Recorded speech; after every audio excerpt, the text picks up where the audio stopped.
قرآن کریم میں حکم ہے کہ لا یسخر قوم من قوم عسى ان یکونوا خیرا منہم ولا نساء من نساء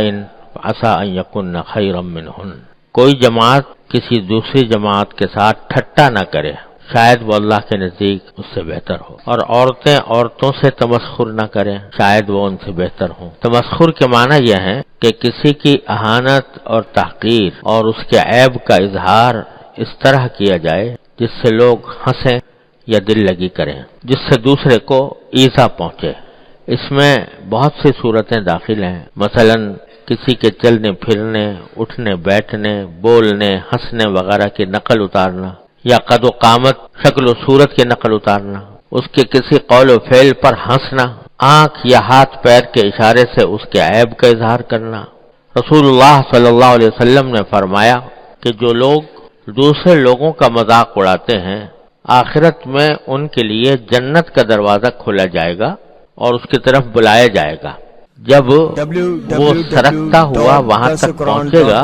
تو بند کر دیا جائے گا۔ اسی طرح برابر جنت کے دروازے کھولے اور بند کیے جاتے رہیں گے یہاں تک کہ وہ مایوس ہو جائے گا اور بلانے پر بھی دروازے جنت کی طرف نہ جائے گا۔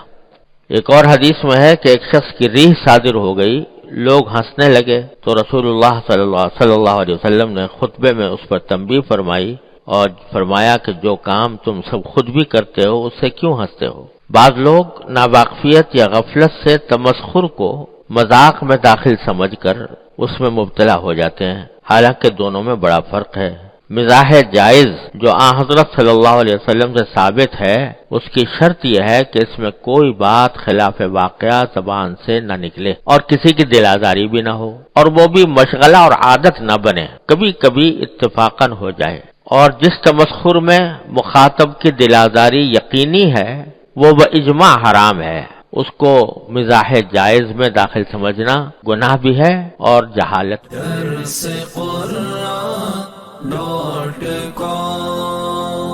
www.dasquran.com